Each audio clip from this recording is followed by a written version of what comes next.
say your eyes are the windows to the soul. They're also the windows to your health, because they let eye doctors see what's going on inside. Think about this. A comprehensive eye exam can be an early detector of serious health problems, like high blood pressure, heart disease, stroke, and diabetes. Shouldn't you see your eye doctor yearly? Go to thinkaboutyoureyes.com to learn more and for a list of local eye doctors. It could help save more than your vision.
Hi, how are you? This is Patty with the PIC TV Network, and I want to ask you a question.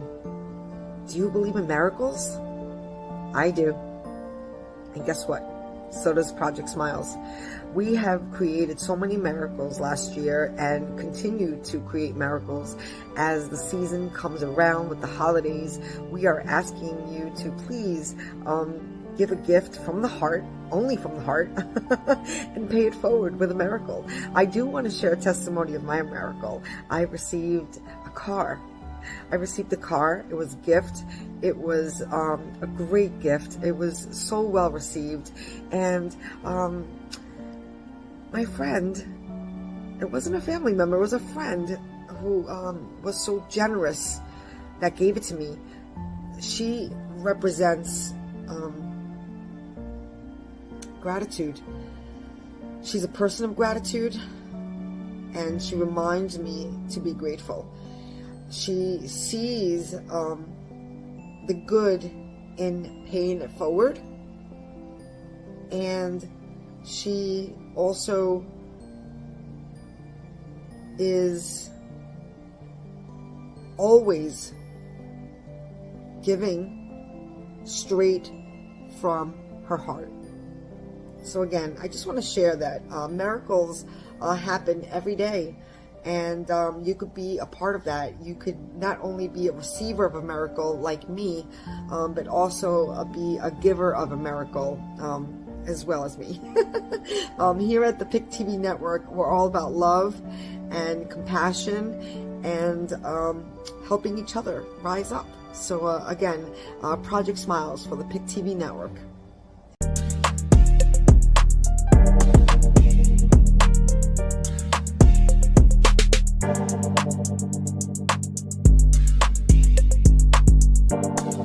Hey, what's up, y'all? Sid the Entertainer. I want y'all to check out PIC TV Network. That's right, PIC TV Network. They got 60 free channels on Roku.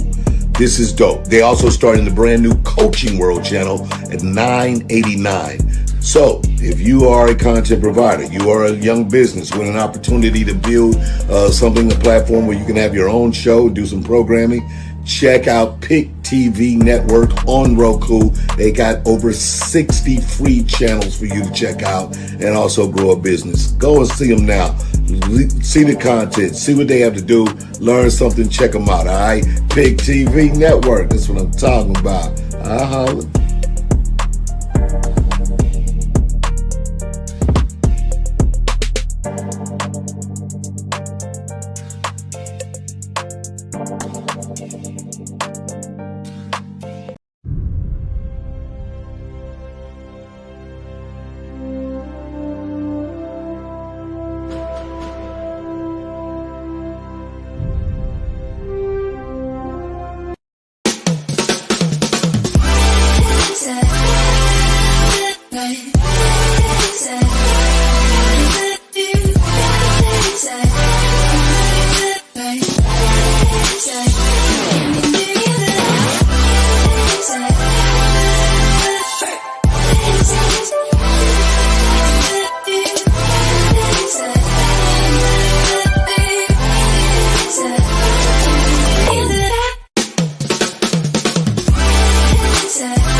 everybody. My name is David Evans from Washington, D.C. You know what time it is. It's now time for another big show on the Pick TV network. And I'm so happy for the co-host, the original, the only brother Orion Meadows from down in Chicago. This dude is right here. It's over the Prison Freedom Channel, folks. He's putting it down. We're going to talk about what we recommend for you to do by watching our Prison Freedom shows and programs. Brother O, how you doing, man? How's Chicago? Is it cold down there yet, bro? It has cooled off. So you probably need a jacket, maybe a hoodie or whatever. So yeah, it's starting to cool off though. Man, I'm happy. But I'm doing well. I'm I'm glad to be here. How about yourself? Man, I'm good, man. It's just not a love, man. I think y'all team won today, man. I think y'all Chicago Bears won today, man. Oh yeah, that's a good thing. I haven't really been paying attention to sports that much. I did see something about the Packers beating Tampa Bay or something like that, but I've been moving around a lot, so I haven't really had time to pay attention to what's going on in the sports world as much. Wow, man. Thank you. Hey, we got a chatting in person. We got Kimberly, she's from Wisconsin. She's our Pick TV network business manager there, her and the daughter. Okay. I'll be in Wisconsin. As a matter of fact, I'll be in Wisconsin Friday for a few days. Yeah. Kimberly, did you hear that, Kimberly? He's gonna be up in the cold Wisconsin. So he gotta look him up. This is the business manager, your brother. He's gonna be on. I want to talk about for everybody don't know what the Prison Freedom Show and channel is all about, man. I want to come from the beginning. When I created Pick TV Network, I created one of the 60 channels, and it's called Prison Freedom. And I want people to understand, man, when you came aboard and said, I want to help build that channel, what did you see for the Prison Freedom Channel at that time when you said you want to help me, Brother O? I saw the need for us being able to control the narrative about people who are in prison and people who are returning from prison, trying to get reacclimated into society, because there's a stigma and a stereotype that come with people who have a record, who've been convicted of felonies here in the United States and even abroad. And so that was something that I wanted to do. There are a lot of exaggerated stories out there about what typically goes on in prison. A lot of people are misinformed about certain, laws, legislation that affects our community and people who are impacted by the system, the criminal justice system. So I feel like social media is it provides you a platform to be able to express your truth and to provide information, education to people so that they can have a greater awareness about issues. And that's what I wanted to do, because it seemed like there were other groups who were creating a narrative that was negative and just really false about people who are incarcerated or formerly incarcerated and the conditions that they're under, and those that help to lead to incarceration. Yeah, man. I wanted you to talk about, when I said, man, I need you to take the lead for the Prison Freedom Show, and it turned into a channel. We're now like almost 10th episode of now, man. And you coming on, tell everybody about your story, Brother O, and how you came out and came from prison to a new vision, to helping kids, man, to working 2 jobs, bro, and bringing on people like Benny and other people who are public officials, man, and being the lead person on the Prison Freedom Show, and the people that you had to come on, man. And one of the greatest persons, man, I'm going ahead of myself, is when you had the brother on from Jerusalem, man. It was amazing. But let's start with you, Brother O. What qualified you to be the face of the Prison Freedom Channel? So I've always I've always had, or I've always liked journalism. I've always been into it. Larry King, right? I was a big fan of Larry King, and when I was young, I used to watch. I used to watch the news. I used to watch, debates that politicians had and things like that. And I always felt like I could, like I had the ability to do that. And I wanted to get involved in journalism. So I imagined myself doing this someday in some form or fashion. But what allowed me to be put in this position was, and I'm going to use a phrase that we use at NAFI, which is the National Alliance for the Formerly Incarcerated, is that you can't build your shield when you're on the battlefield, meaning that you have to prepare yourself for a certain situation, for certain circumstances. You just can't walk into it and just think that things are going to go well for you. So I was preparing myself for this moment while I was in prison before I stepped out of here. I educated myself. I got connected with the right people so that once I got out of here, I would be able to be successful. So that was the first start. And I think that that's the most important thing. And then just really evaluating yourself, who you are, looking at your shortcomings, but also analyzing your strengths, and then, seeing how you can use them and adjustments that you need to make so that you can be successful. Obviously, after being in prison for a long time, there are some things that you're not going to know are going to be before you. But I think that if you make an honest assessment of yourself, and if you have, if you've truly prepared yourself to come out and make a successful transition, even the things that might come before you that are unexpected, you'll be able to make the right adjustments and not fall into the trap of recidivism that so many people unfortunately fall into. Yeah, man. I'm so happy, man. You're taking the Prison Freedom Show. Folks, you're watching the special segment of PIC TV Network, the Prison Freedom Show, and the Prison Freedom Channel with Brother O, who is the host now, So I want you to talk about now the vision unfolding, because I gave this channel over to you and this show over to you. Let's talk about Benny, who you brought on to do an interview, and what is he doing, the time that he served, and what is he doing from prison to vision. So Professor Benny Lee, he's a professor at Northeastern Illinois University. He's actually been out of prison almost 4 decades. I think it's like maybe 38, 39 years, somewhere around that. Is close to that, though, close to 4 decades. So Professor Lee was someone that I had heard about while I was incarcerated. I actually was trying to, I had put together a proposal for a creative arts program.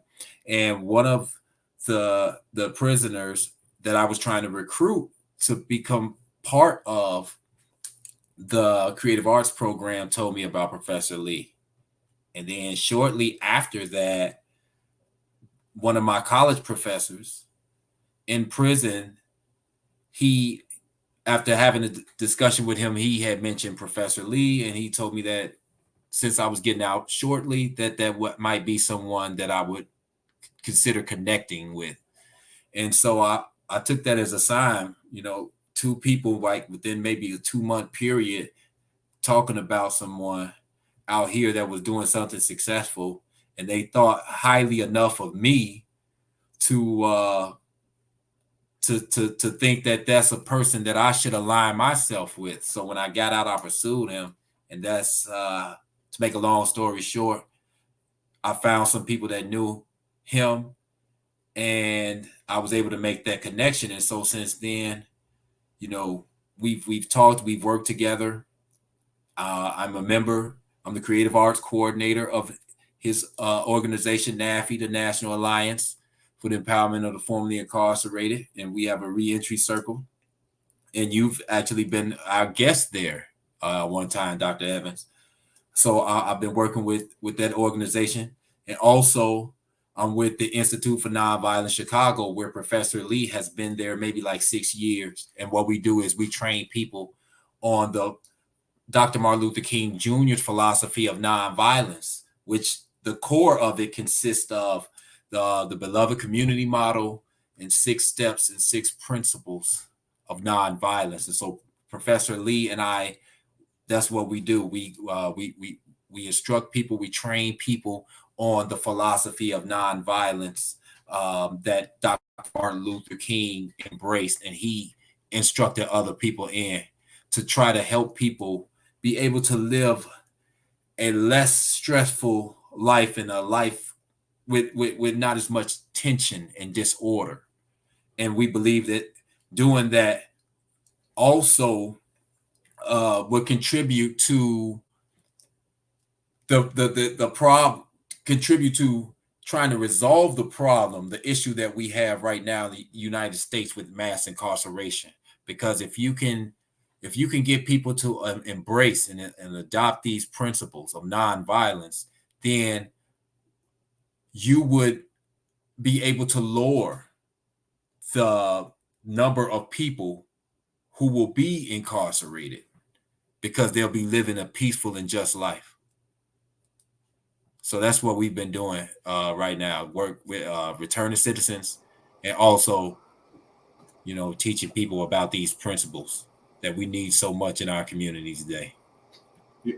And I'm so proud of you, man. I'm so proud, of you embracing me and Pick TV Network and working. And I am so happy and honored, man, to have you to be the face of the Prison Freedom Channel. I want you to talk to our audience and let them know some of the other officials that you had to come on, do an interview with, Brother O, and they won. Oh, yeah. You're talking about Dan Pogorzelski. So yeah, he won the Democratic primary for Commissioner for Water Reclamation District right here in Chicago, Illinois. So yeah, and he's a colleague of mine. I met him at the Hairpin Arts Center, and he was telling me about his campaign, and I told him about the program, Prison Freedom Program, and that he could come on here and he could talk about his campaign and what he's trying to do, the things that he feels the people in his district need to know about what's going on and what's pertinent to them. So he was on here, State Rep LaShawn Ford out of Illinois. He was here, and we've had several people come on here, but we've had some politicians, people who are running for political office. We've had some activists on here, and of course we've had some people who are working for prison reform and who are advocates for education in the arts and so forth in the Department of Corrections. But yes, we've State Rep LaShawn Ford. He's a good guy. He's actually an advocate for the rights of returning citizens, and he's done a lot of work alongside a lot of other people that I know that are in the circle, in that circle of people who are concerned about prisoners' rights and the rights of people who are returning from the Department of Corrections right here in Illinois and even abroad.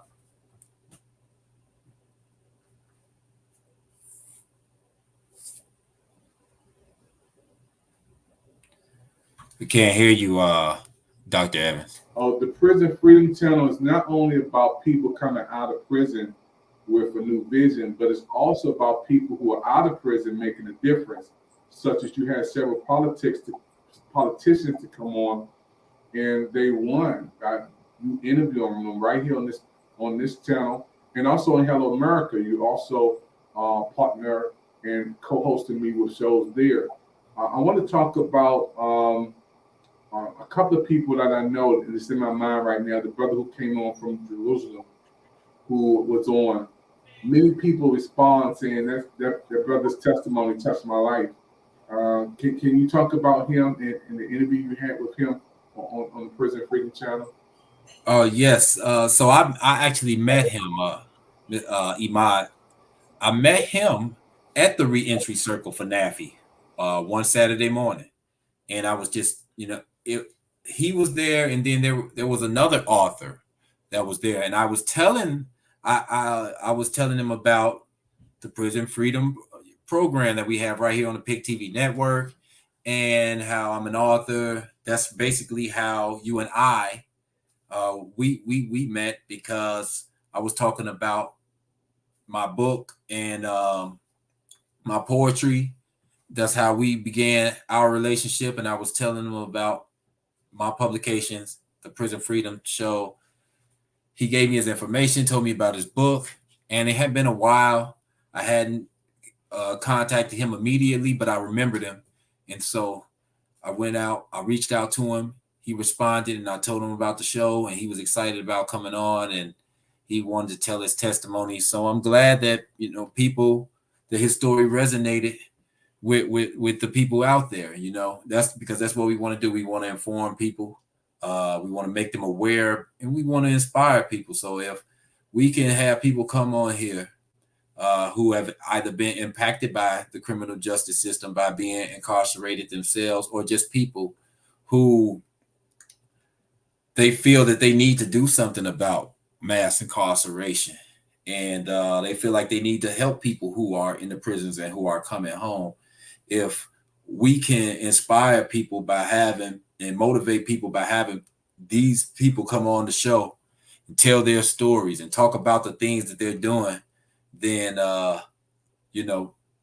that's a good thing. And I feel like we're doing our job by inspiring and motivating and informing people. That's what we want to do. So I'm glad that people were able to get something from that story, and that it moved them. And hopefully we'll be able to continue to provide you with content that will provoke thought and want to motivate people to go out and do something themselves, because that's really the goal, right? Is to bring people on here and to provide this information to the masses, so that people can go out now that they are armed with this information, and then do something about it themselves in their own way, right? We're all different. We all have our gifts and abilities and so forth. And the goal is to just take that and utilize that so that it can benefit society.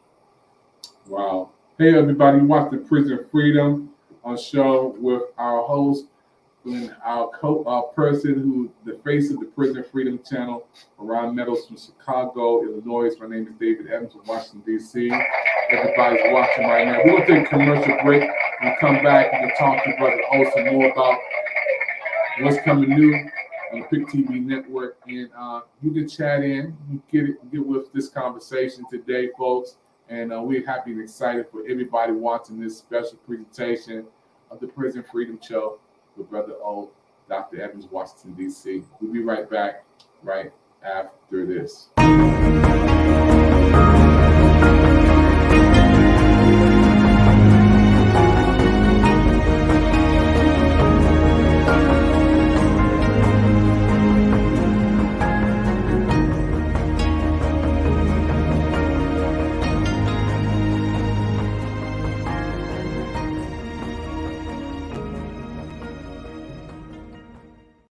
Shout out to PIC TV Network. Check them out. Black owned and operated. Let's support each other. I'm Zeke with the Universal Circus.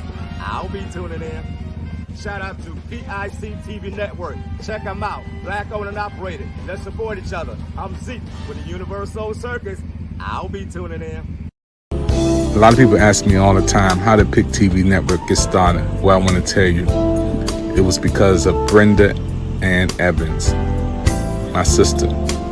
She left this world and went to heaven. We had her service on September the 12th, 2020.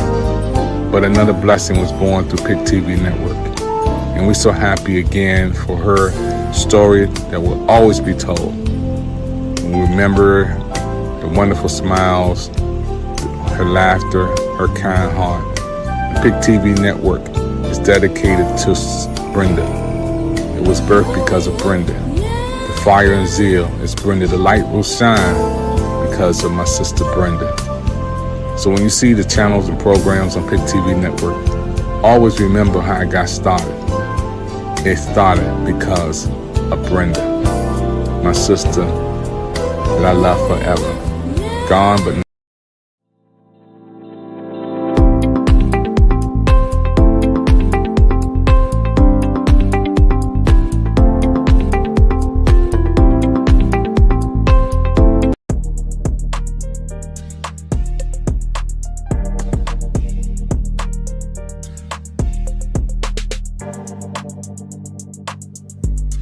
Yo, what's up? This bruh man from the fifth floor. Yo, look at here. Y'all need to support the new Coaching World channel on PIC TV Network. It's all that. I mean, go to www.watchpictv.com. That's PIC TV.com. It's all that. So spread the word. You know, the new Coaches channel. That's PIC TV Network. www.watchpictv.com.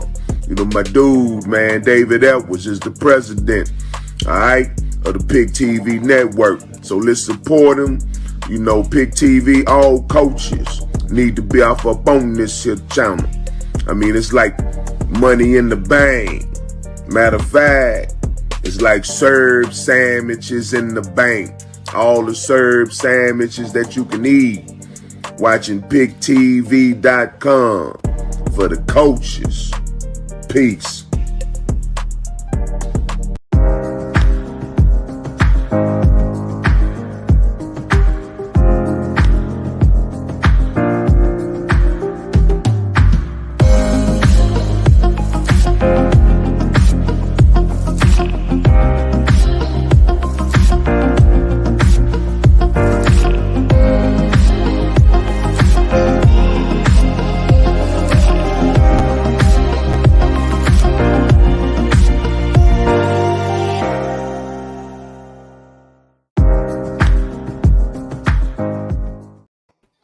Everybody, we're right back here again. My name is David Evans from the Nation's Capital. I want to say thank you for tuning in to the Prison Freedom Channel. Listen, I'm here with Brother O. We from the Nation's Capital, all the way from here to Chicago, beaming it in just for you. Hey, Brother O, we got a response from, down to response really, from Wisconsin, cold Wisconsin, down there with our very own Kimberly. Is sending a question in. Are you working with younger men in this re-entry program you have? Let's answer that, Brother O. All right. Oh, yes. I mean, we work with, all ages, right? Most of the time. And what does she mean by like younger men is if she's talking about juveniles, then yes, we do have a youth circle. We're still working on that, but we have a youth circle to try to help those young men and women who have been incarcerated, try to get them on the right path. Fortunately, when you're younger, you don't have as you don't have as many barriers, I think, as a person who is older. So we do work with younger men. If you're talking about juveniles with our youth circle, but we don't discriminate by age. We don't discriminate, and those that may not be juveniles but they're still young, like 19, 20, 21, 22, around that age range, we work with them as well. With NAFI does, and then also the Institute has the Institute for Nonviolence Chicago also has a department where we have reentry services there too. So with both organizations that I'm with, we do have reentry services for younger and older men and also women. So because we don't want to exclude them. We know that a lot of women are beginning to or have been locked up. And so they come home and they face similar issues as men, but then they also have separate issues because of them being mothers and so forth. that men don't necessarily have to deal with. So we have people who specialize in helping women help try to provide the services so that they can have the resources that they need.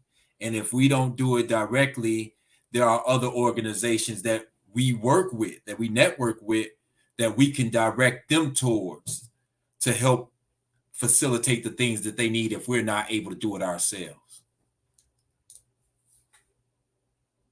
That's big, Brother O.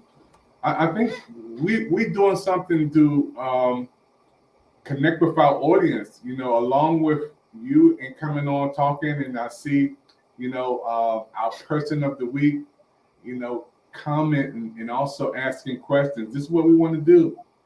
I got another response from our person, Kimberly from Wisconsin. What is your greatest accomplishment in prison reform? Can you answer that, Brother O? So my greatest accomplishment, me personally, because, you know, not speaking for the group, but me personally, my greatest accomplishment in prison reform is being a member of ILCHIP, which is the Illinois Coalition for Higher Education in Prison, and also a member of PNAP out of Northeastern Illinois University. And PNAP is the Prison and Neighborhoods Arts and Education Project. Working with them, that's my greatest accomplishment. And the reason why is because network, PNAP, and some of the people, as I said, like a lot of these organizations, they network and they work with one another. And so by me being a member of Northeastern Illinois University's PNAP program, I was connected to Adler University's ILCHIP, the Illinois Coalition for Higher Education in Prisons. And so being able to work with these organizations, to work for them, to do my part as far as outreach and getting the word out, and even giving my insight on certain things. They'll ask me, hey, you know what, what are some of the things that you saw in there that you feel need improvement? And I'll get them some insight about that, since I am recently released, one of the more recently released members of these organizations. I could provide them with insight that's like relevant in this current time, because things change in the prison system. And so it's just an honor that these people have called me, and then they refer other people to me to ask me to try to get some insight about certain things that need to be done, certain ways to be able to, I guess you could say, tackle an issue, address an issue in there. By me being recently released, and I was there to see a lot of the shortcomings that the system had in there, especially like with the educational system in the prisons, mental health as well. I saw some things that needed that need improvement upon with the mental health system in there, and so I've been able to tell them about certain shortcomings, certain flaws that are in the system there that they should be on the lookout for when they go in and talk to some of their clients, some of the people that they're serving in the prisons. So that's like my greatest accomplishment, being able to that these people even considered me to come on board and to work for them, but then also to provide them with my insight so that they can take it and then see how they can utilize it.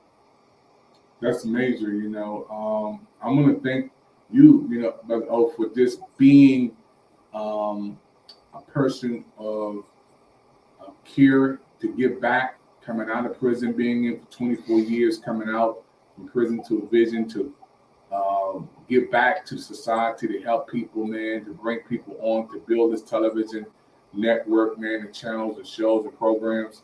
We were looking to bring a brother on tonight. He had some Wi-Fi issues prior to the show, but can you talk about him and what he planned the impact on our audience when they come and do his presentation? Oh yes, so his name's Michael Cannon. He's a colleague of mine. I actually knew him while I was incarcerated. We talked about, and it's kind of surreal just being out here with him, because I remember we were on the prison yard, and we walking around and just talking about some of the things that we wanted to do once we got out. And there were times when we felt very discouraged because it's a very dismal environment, and sometimes the weight of the burden of being incarcerated sometimes can be overwhelming. And so we would have to, we had to experience that. But he was actually with me when I was able to get my creative art program going, when I got it approved by the administration at the prison I was in. And there were a lot of people there that they really didn't believe that it could happen. They have really negative attitude about it, which I can understand, right? Because our expectations are pretty much low when it comes to getting something like that done. But he was there with me, and when he saw that happen, he encouraged me. That gave me a lot of hope. Obviously, it motivated him, and he was showing me some of his ideas for programs that he wanted to start once he got released, to try to help people who were coming out of prison, returning from the Department of Corrections, come out and get acclimated into society successfully. And so now that's what he has been doing since he's been out. He actually got out before me, and he's made a lot of progress. I'm very impressed, because you meet people and you hear people always talk about their ideas, their endeavors that they have, and they don't follow up on it for various reasons, right? Not because they're not sincere all the time, but just life happens, right? And some people just they underestimate the level of difficulty that comes with trying to do something as big and important as trying to start new programs out here for people who are incarcerated or formerly incarcerated. But he has his own organization that he started, trying to help citizens who are returning from the Department of Corrections. And he's put together a very impressive team, a lot of people who are sincere about helping people come home and get the resources that they need. So he will be here on the Prison Freedom program right here on the PIC TV network.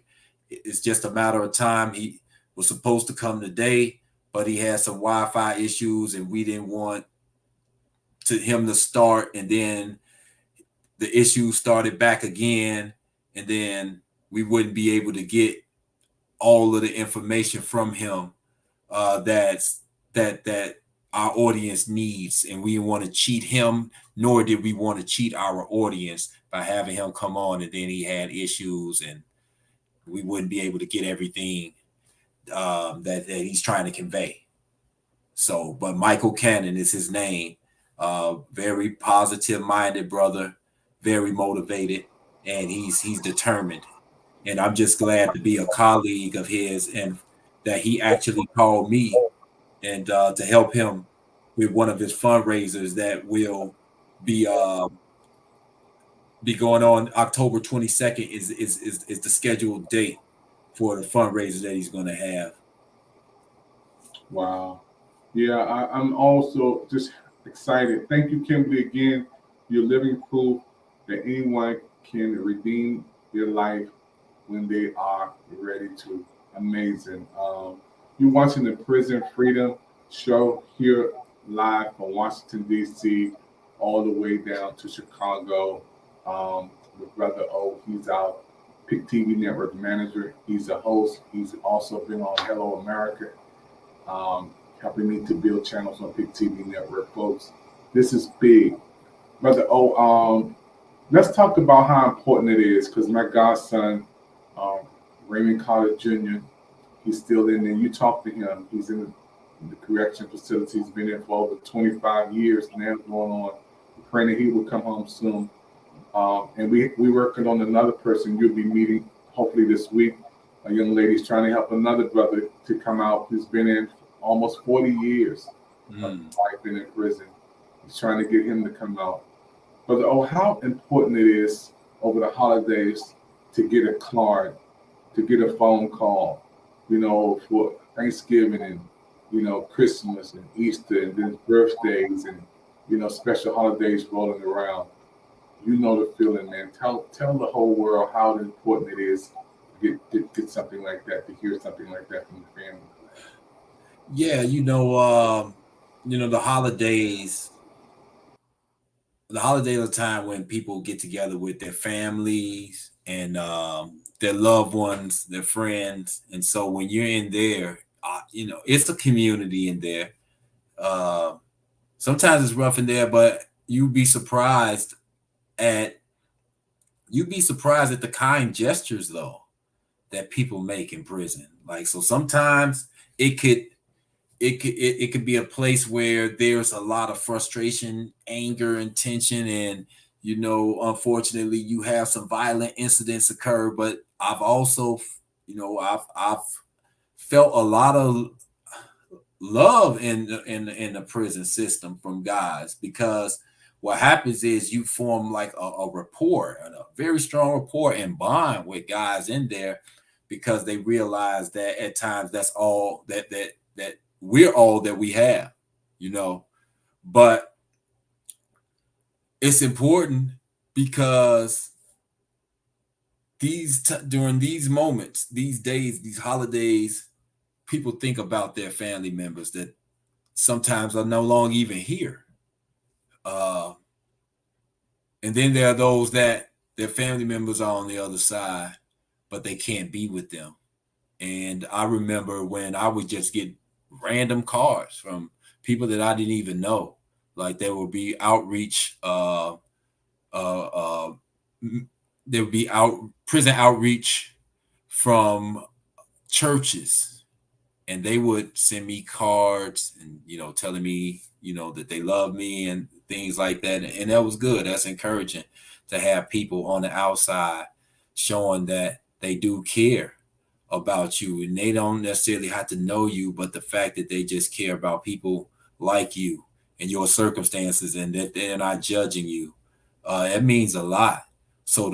Because a lot of guys, their family members, like I said, they've passed away, or they just disown them, or they just don't care. So when they get when guys get a letter, or the women, obviously, I haven't been in a women's facility, but they're going through the same struggle. When they can get some type of letter or card showing some type of acknowledgement that they exist and that they are, that their life is of some value, then that speaks volumes. That's big, man. Brother for you to be able to come here, man, and come from prison to a vision. Tell the whole world, man, before you do a poem or two, about your book. And did you write that book while you were in? And the book that you have now, and there might be some people who want to get the book. So, you were in prison, you're out of prison now, you're working, you got a promotion on one job, got another job, you've been blessed to be an author, now you're a television host. If you didn't tell people where you come from, they wouldn't even know, because of your story is just amazing, man. And your glory right now, man. People will see you sounding on TV, but they don't know what you went through to get to where you are. Talk about your book, Brother O, and what inspired you to write that book. All right. Yeah, I'll talk about my book, but I want to comment on what you just said. you know, that is the goal, right? When you come out, you want to be able to fit back into society just and live your life just like everyone else, right? That is and that is the goal, especially for, I mean, all of the organizations that deal with reentry, right? But especially NAFI, the National Alliance for the Empowerment of the Formerly Incarcerated, because how are you empowered? You empowered when you are able to come out and be successful after you have gained, you know, you have gotten your liberty again and you have become a citizen.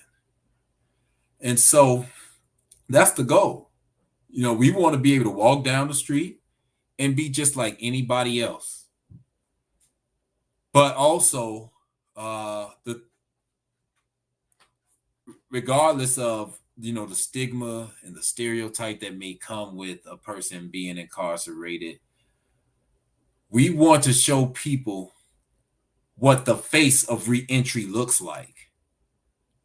The face of a returning citizen who is successful looks like, right? And so we come out and we share our stories. We share our testimony of success so that we can show people, hey, a person that has been incarcerated should not be someone who is shunned by society, who should be disowned and just, you know, cast away as though his life has no meaning or no value. We want to be able to show people that, hey, we went through that, you know, for whatever reasons, but we were able to change our lives and come out and make a meaningful contribution to our communities. So we tell our testimony so that people can know what we went through, but also so that we can inspire people who unfortunately will end up down that road, right? If we can get people to not go down that path, then that's a victory as well. But we know, unfortunately, some people will go down that road. And so by us telling our story, by us being successful, then what we do is we give them hope, but we also give them a blueprint for being able to make a transformation so that they can be successful when they do return home. And so this is what, and I'm just one of the faces of reentry, of successful reentry into society out of, prison. There are many people who are doing the work, many people who are formerly incarcerated, who are doing great things. But that is the goal, right? And that's what I mean by using this once again to create the narrative.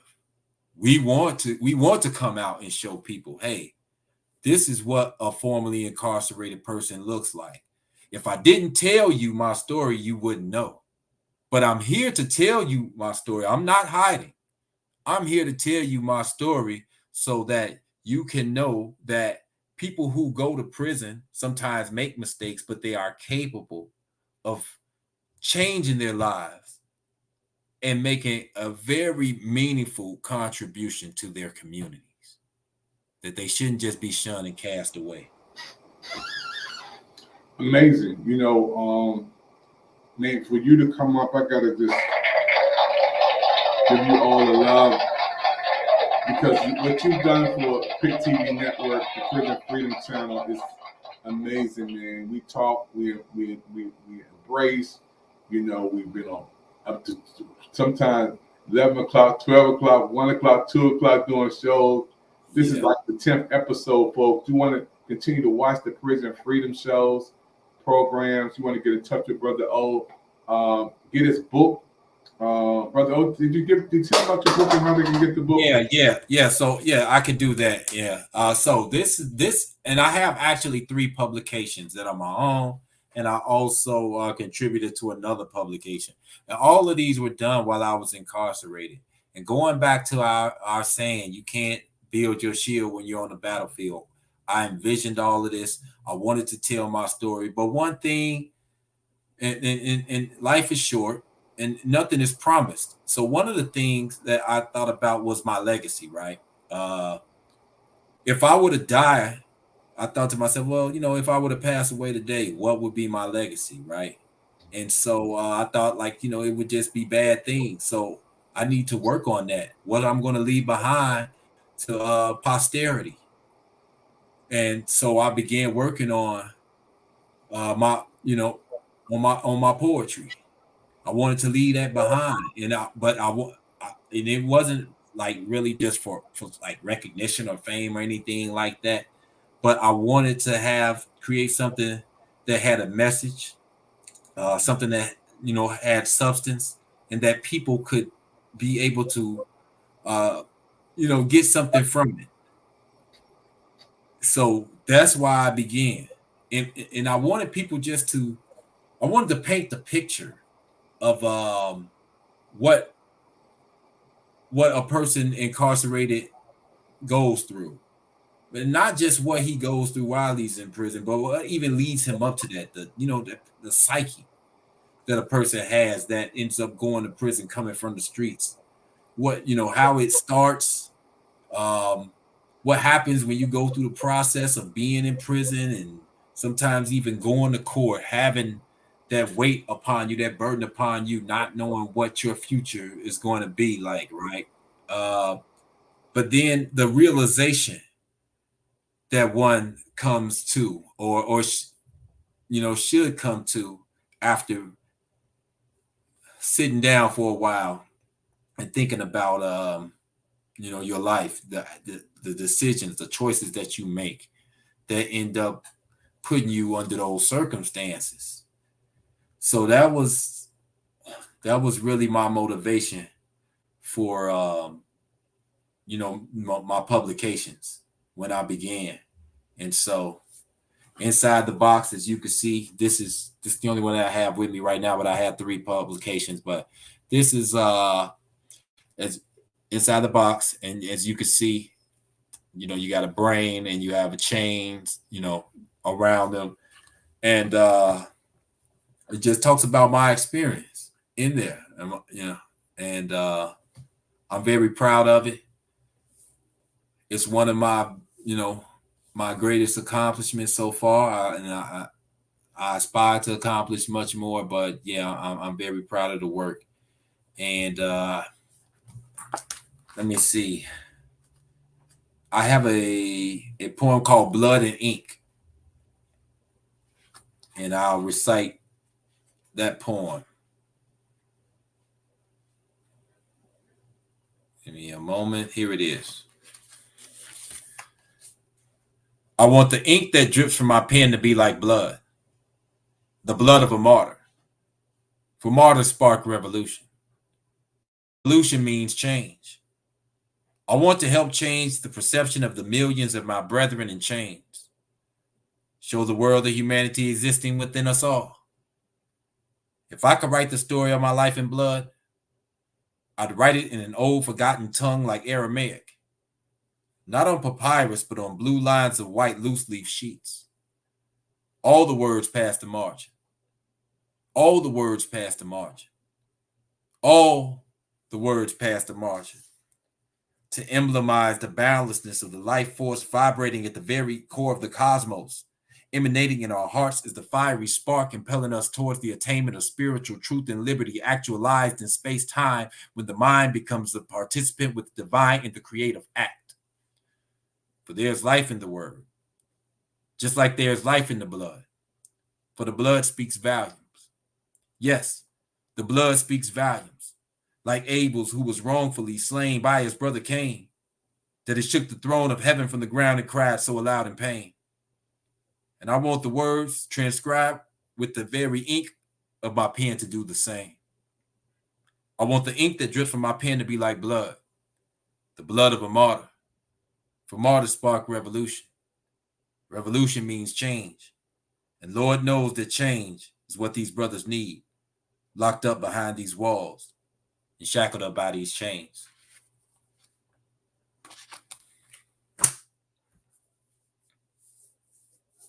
Man, that's big, bro. I mean, man, that's huge, man. I'm so proud of you.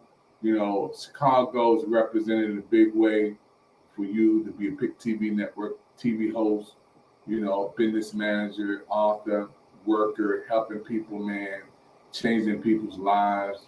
You know, thank you for just everything you're doing, man.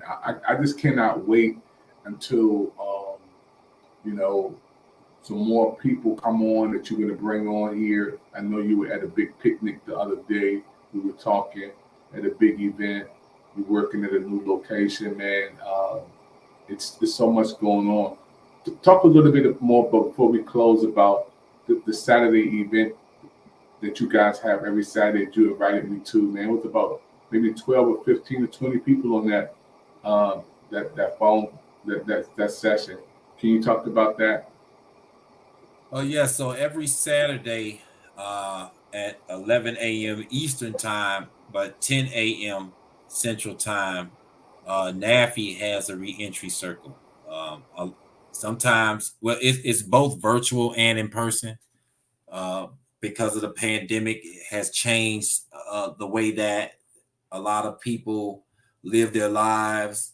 Most people now have gotten accustomed to attending it virtually, but you can still attend it in person. And so, as we discussed earlier, Dr. Evans was our guest, and we try to have a guest every week. We actually had, and you met him, one of our guests on the Prison Freedom Program, Dr. Evans, Lamont Carey. He was on there just this last Saturday. He was talking about his work that he's doing for returning citizens right there in Washington, D.C., where you are. So every Saturday we had a reentry circle. We have reentry coaches that facilitate it. Sometimes I facilitate it. And it's the National Alliance for the Empowerment of the Formerly Incarcerated. So we have people who are members of our organization or allies, you know, with our organization that network with us, people who are part of organizations dealing with prison reform, reentry, and other groups that what their causes are somehow connected to our cause. Like we may have someone who works for an organization that provides services for the homeless, right? Well, we know that a lot of people, and I used to work at a transitional living center for homeless men. So I know from my experience that a lot of people who are homeless are formerly incarcerated. They have a record, right? And so what happens a lot of times is those people, because of their circumstances, you know, the trauma that they've been dealing with from their life experiences, it affects them. But then even the trauma of just being, the traumatic experience of being homeless in itself, it affects them. And a lot of times it's so overwhelming that it results in them going back to prison or to the county jail. So we know that if we can, that if there's a person or if there's an organization that can provide services for those people who are homeless or on the verge of homelessness, right? Then what that does is it helps us with our cause and what we're trying to do. Because we know that there are essential things that a person needs, especially if they're coming from prison. You know, they need employment, they need clothing, they need food, they need shelter. And if you are homeless, then what that's going to do is it's going to impact you in such a way that one may feel compelled to do certain things that could lead to him being incarcerated. And so we'll have someone that might come from an organization like that.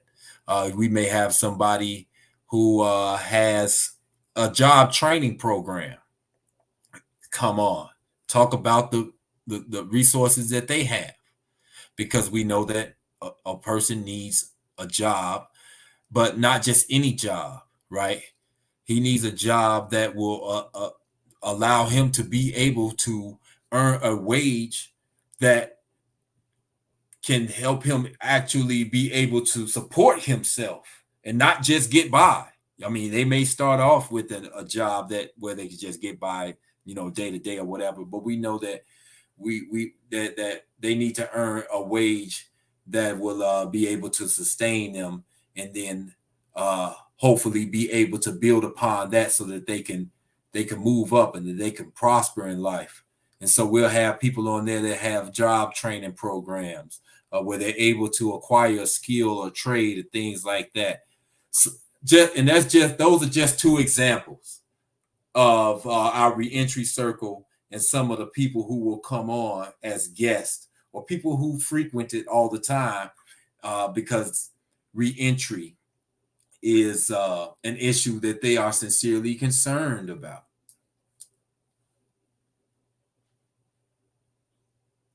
I'm just so happy, man, again, for you to be the face of PIC TV Network, Prison Freedom Channel, to educate, to inform, to inspire everybody who watches this show. It's one of the fastest growing shows on PIC TV Network. People watch this. I get so many comments when I go to different places, man, and I talk to brothers and say, man, you need to check out the Prison Freedom Channel. They say I already did. I look at that show all the time. I'm encouraged. They tell somebody else, man, you need to watch that Prison Freedom Channel. I heard about that, man. I've seen that. So it's a whole lot of people are watching all over the world, and when they hear your story, that's why it's so important for you, Brother O, to continue to do what you're doing, man, to continue to build this channel, to get people to come on, not just in prison, but folk who out of prison, and then public officials have been on here. You had women who've been on here who contributed. You brought on people who are outside of the system, who are responsible for other people's lives, man. You brought them right here on this channel and did interviews with them. And if anybody else you want to come on the Prison Freedom Channel, you want to talk to Brother O, he's available. He would love to have you to come on. You may know somebody who's in prison and they need somebody to talk to. Brother O is the man. This is the show to them to be on. And what you want to do is to support this program. Go right above here and scan that QR code, get some information about PIC TV Network. The information is right there, all about our network, how you can come on, get the information. You're watching the PIC TV Network. Scan that QR code. Go right up there and scan it right now. Be a part of the programs and support these programs. And Brother O, before we close this segment, man, we're going to talk about some more things when you come back on about Chicago. I did a little research on my phone. We have over 2 million people there in Chicago. A lot of the crimes don't make the news. There's people and mothers who are hurting right now. Yeah. There's shootings and I don't walk outside and hear gunshots. I don't ride the subways and hear gunshots, but you've been in those settings. It's not strange to you, man. Right. I never seen nobody die in front of my face. I never seen nobody get shot and they on the side of the road, and I never seen that, man. But you have, and you in the area where there is real bullets in those guns, and people do get down there and bleed. I want to ask about that, man. I want you to talk about the high crime areas, and some areas the police don't even go into. Right. I want to ask you about that, man. How can we help families during the holiday season with a gift card, with some toys for the kids, man? Because I want to get involved, but I wanted to hear from you, man, who know certain areas, because even when I asked you about the people who got shot down there, and our hearts go out to those who lost loved ones down in Chicago around the 4th of July. But you said that wasn't the inner city. No. I'm thinking, because I'm in D.C. and I've never been there, that's in the hood. But you said that wasn't in the hood. No, that incident actually happened in Highland Park. It's just outside of Chicago, but it wasn't actually in Chicago, right? But that doesn't make it any less important. It's just that because it's so close to Chicago, a lot of people just said Chicago, Illinois, right? And then, of course, there is a lot of violence that occurs in Chicago, and we're known for that right now. So because it being so close in such close proximity to our city, a lot of people just thought Chicago. But I've been to that place actually, Highland Park, Illinois. I actually went to a poetry event there. So it was like, whoa, you know, and where I went, it was kind of nice.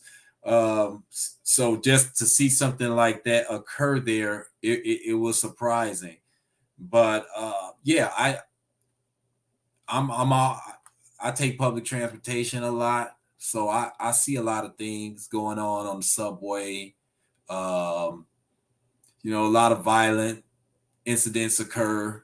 You got a lot of people out there that are homeless, actually, that just frequent, you know, the buses and the subway trains. And some of those people, unfortunately, they have mental health issues.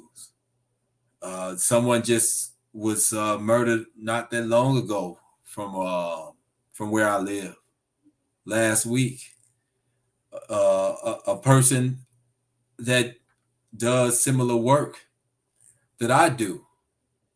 He doesn't work with the Institute for Nonviolence Chicago, but he worked with another organization.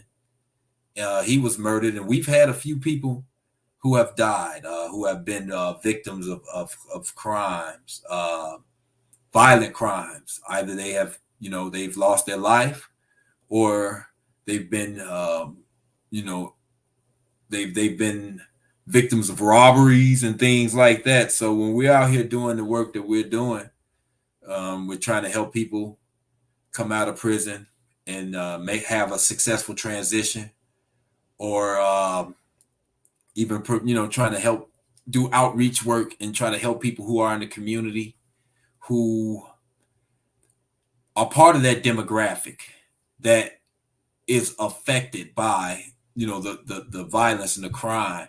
Sometimes we get affected by that directly, whether it's directly or indirectly. But I see it a lot. Unfortunately. And I'm glad that you asked me that question, because with the Institute for Nonviolence Chicago, we actually have people that help, that provide services for victims, right?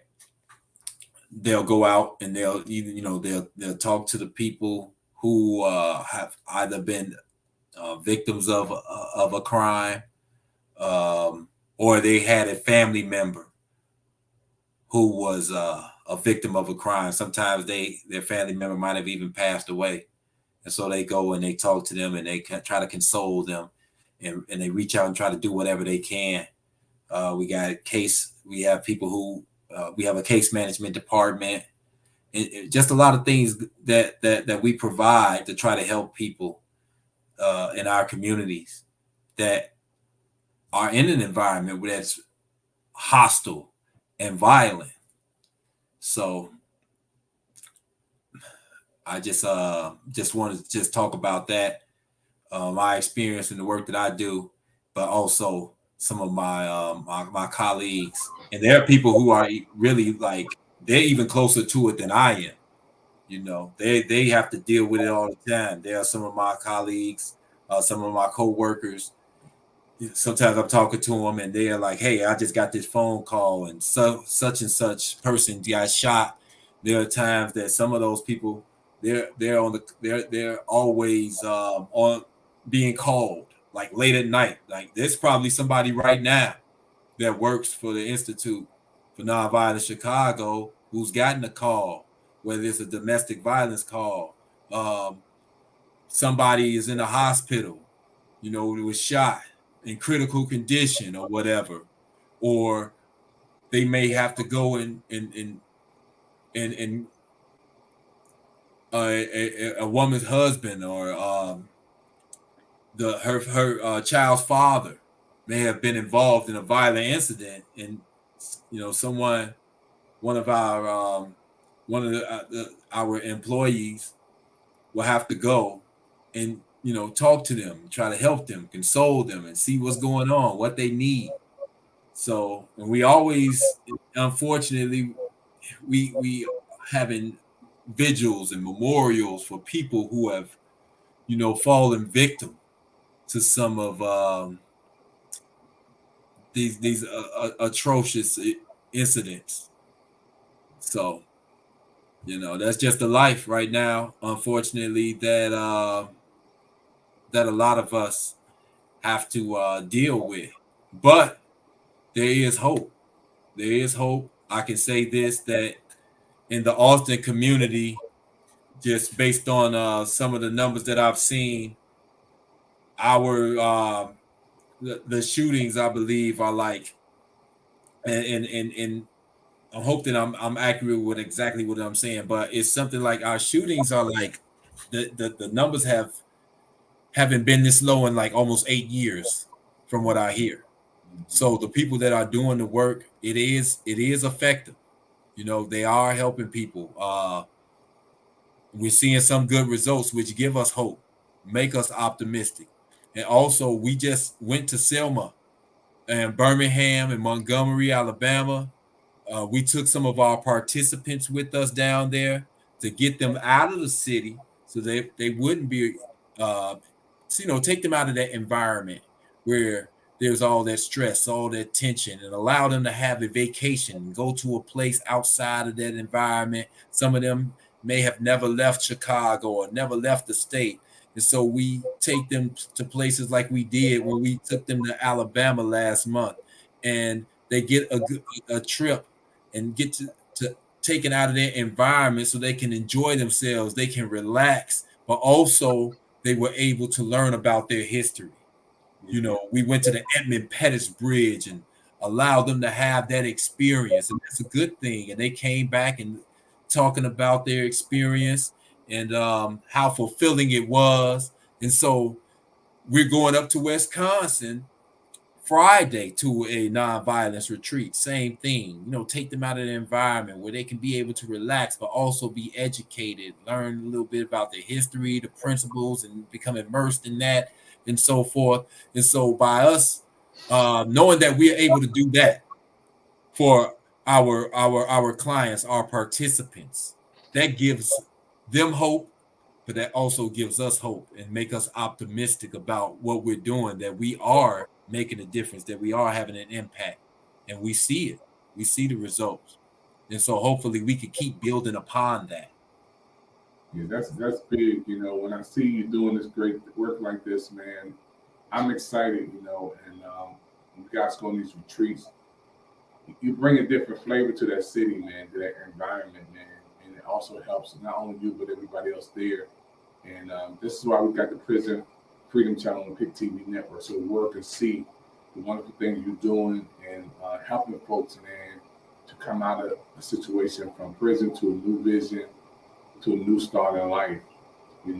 Thank you for watching today, the Prison Freedom Show. Brother O from Chicago. My name is David Evans from Washington, D.C. This has been an amazing show. Our guest, Brother Meadows, again, don't forget, he is the man you want to get in contact with. You want to be on the Prison Freedom Show. He is a business manager for the PIC TV network and a TV host. He hosts these shows on the Prison Freedom channel. And I can't wait till next time, Brother O.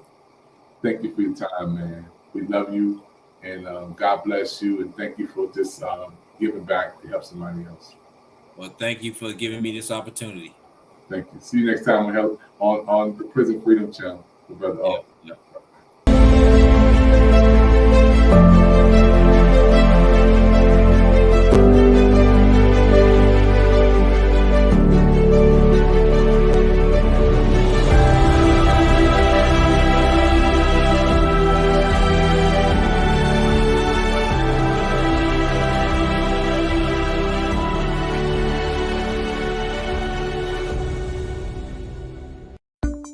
They say your eyes are the windows to the soul. They're also the windows to your health, because they let eye doctors see what's going on inside. Think about this. A comprehensive eye exam can be an early detector of serious health problems, like high blood pressure, heart disease, stroke, and diabetes. Shouldn't you see your eye doctor yearly? Go to thinkaboutyoureyes.com to learn more and for a list of local eye doctors. It could help save more than your vision.